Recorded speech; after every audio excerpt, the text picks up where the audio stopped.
We do get the leaders we deserve sometimes, don't we? Of course we get. I've said that history of this country has demonstrated that we elect the big thieves into public office and that we demonize our saints. As long as we continue to do that, we are going to suffer the pain that comes with bad political leadership. And we do it consistently. What we must do as the electorate is that we must liberate ourselves from the chains of ethnicity. If you are in Nyanza, you will only be elected if you are endorsed by your political leader. The same in Kikuyu land, the same in Cumberland. Good men and women have no chance. They have the chance of a snowball in hell. And we are going to continue to suffer until the day that we say, mea culpa, mea culpa, mea maxima Absolutely. culpa. Gunjiri Wampogo was deep in court at one point, deep, or ODM if you will, deep at one point, says, thanks for bringing Barrack Muluka on the bench. He's given credibility to a lot of what I say about CORD that is trashed as ethnic hate. Again, if you bash CORD, you're a hater. You're the enemy. And conversely also, if you say something about Jubilee, you are also a hater. So the distinction we are making here is that we are discussing a specific agenda, and this specific agenda has got its owners, and the owners must stand up. They must put up or shut up. Absolutely. Absolutely. And the beauty of somebody like me, I'm not a card-carrying member of any of these political formations, and I speak my mind as I see it. And I want to agree with Barrack Muluka that what we are talking about is that going forward, this country must now begin to think differently. The institution of parliament must be used for what it was created, and we must refuse to agree with Raila Odinga when he says that the parliament is rogue. We must refuse to agree with him when he says that parliament is a forum for discussing minutiae. We know that parliament is the very heart of democracy. It is a forum where the people's representatives meet.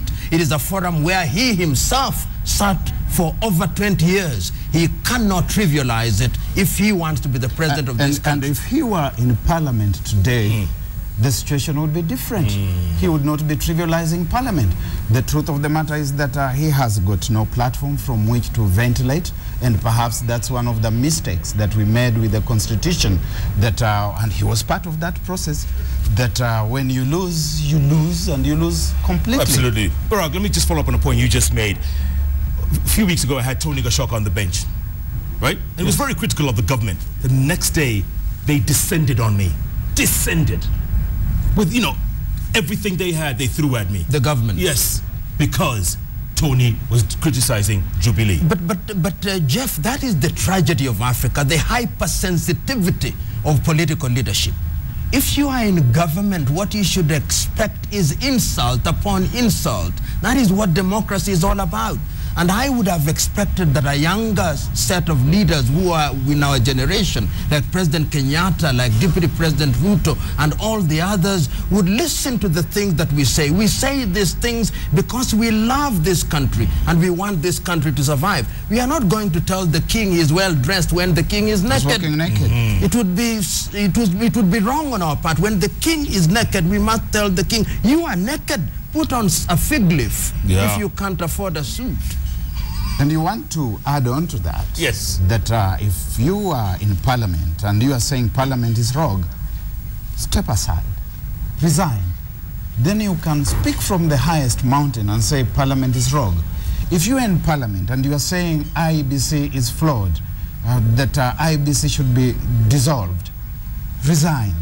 Then you can get onto the highest rooftop and talk about IEBC. In fact, Barrack, on that question, I just want to say something that we keep on forgetting. Does Ford have the moral high ground to talk against IEBC? You mean CORD? CORD. Since the last election, they have participated in every single by-election that has been conducted by IEBC.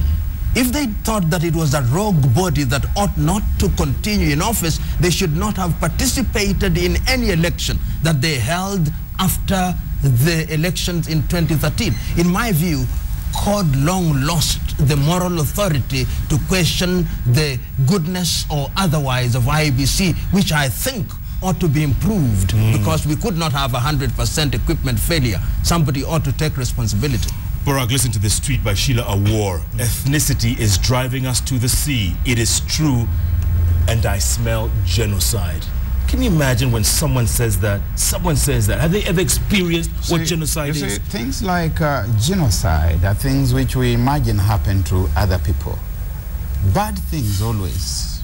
We imagine that they are going to happen to other people.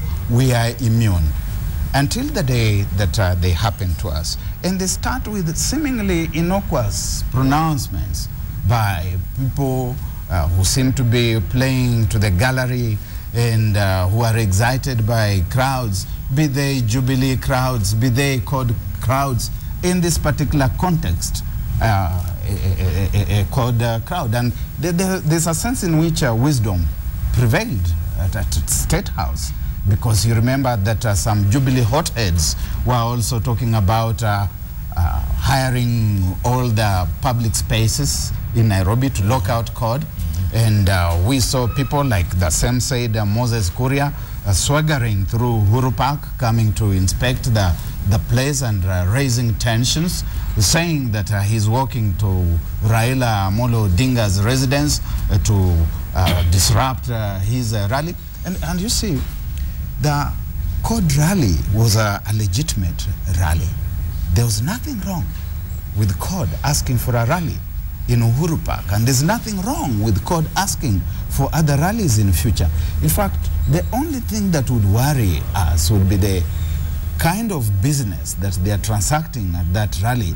And that kind of business, if you don't watch out, is the kind of business that will sink the society into genocide. PLO, if you were CORD right now, if you were CORD, what would you do? What's the way forward? If I were CORD, the first thing that I would do is to have a retreat in Naivasha, whichever place I choose. I would marshal my troops in parliament and tell them these are the issues that we have identified, the 13 of them. We move into parliament and move motions of adjournment so that these issues can be discussed as issues of national importance. And we will then move through the avenue of parliament and through the avenue of the Senate.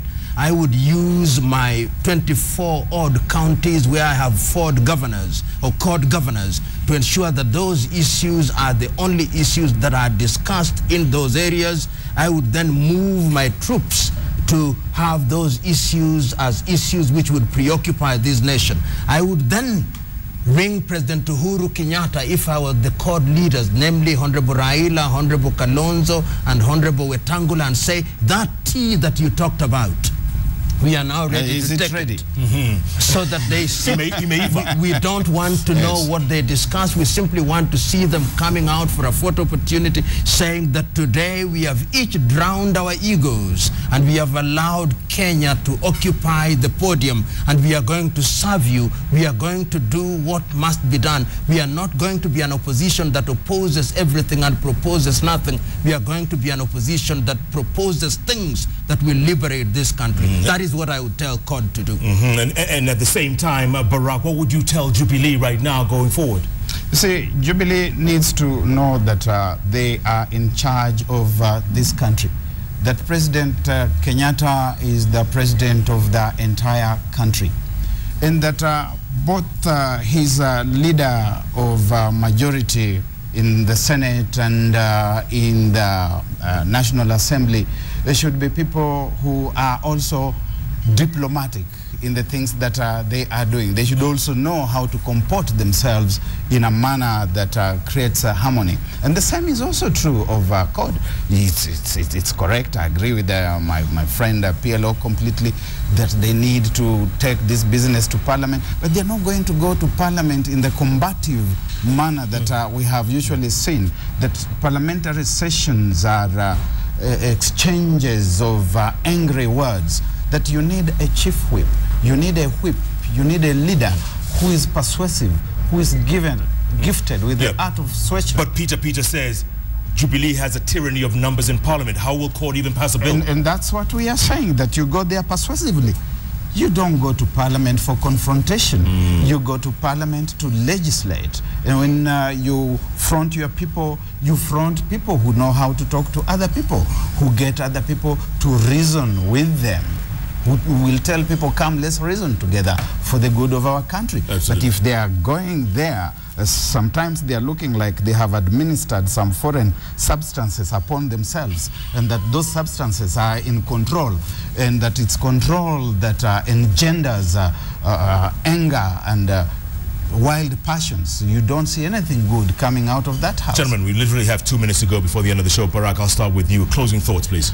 My closing thoughts are that it is wrong for anybody to think that we don't need dialogue in this country.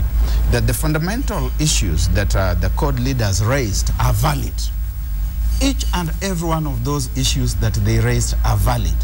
That there are issues that require sober reflection. That we must wrap our minds around them in a manner that is informed of mutual respect. That this is not the time for heroism.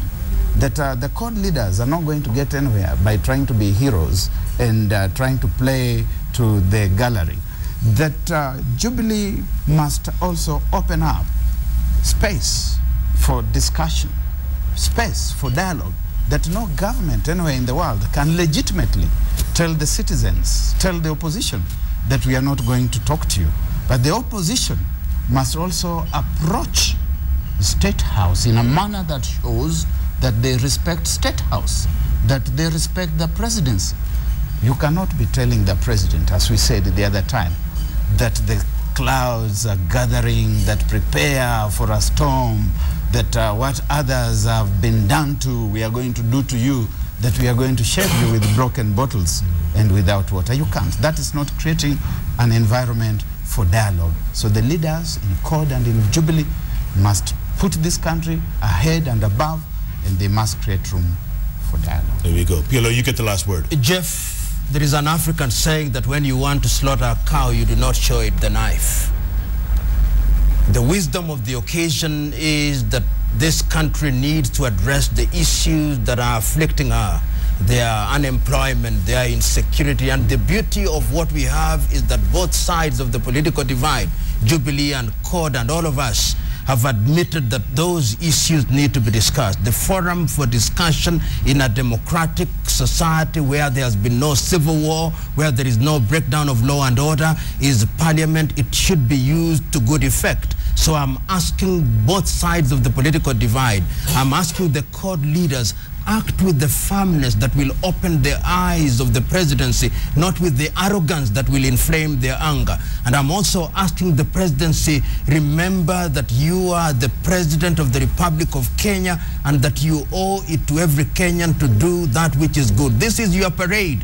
We don't allow anybody to rain on your parade. But to we Kenyans, we must also remember that when leaders claim a monopoly of wisdom, they normally lead their countries through shortcut to chaos. We must hold our politicians on a short leash. We must not allow them to behave like demigods who can do no wrong. When they destroy this country, they'll run away. It is the lowly people who will remain in this country. We must refuse to be led by the nose. Let us address our problems as a nation, as a people, and we can do it, and we must do it, because if we don't do it, we'll be done in.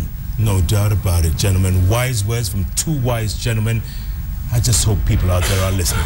We pray and hope. God bless you. Good. God bless you too. Barrack, Muluka, great to see you. What more can be said? The best tag team on TV with some very sober thoughts. And those of you tweeting about this genocide thing, maybe you should take a 2-hour trip to a place called Kigali.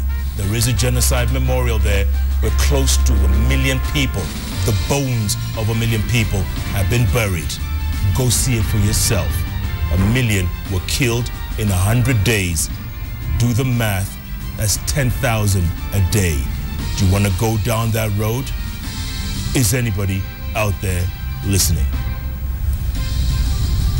On a lighter note, tomorrow night, right here on JKL, my favorite quartet will be on the bench, the Moipe Quartet. 3 of them have just been given full scholarships to college in San Antonio, Texas. They're gonna come and tell us about it, and their next 2 shows before they leave the country, we'll tell them about that. We'll tell you about that tomorrow night, right here on JKL on KTN at 10 p.m. Join us.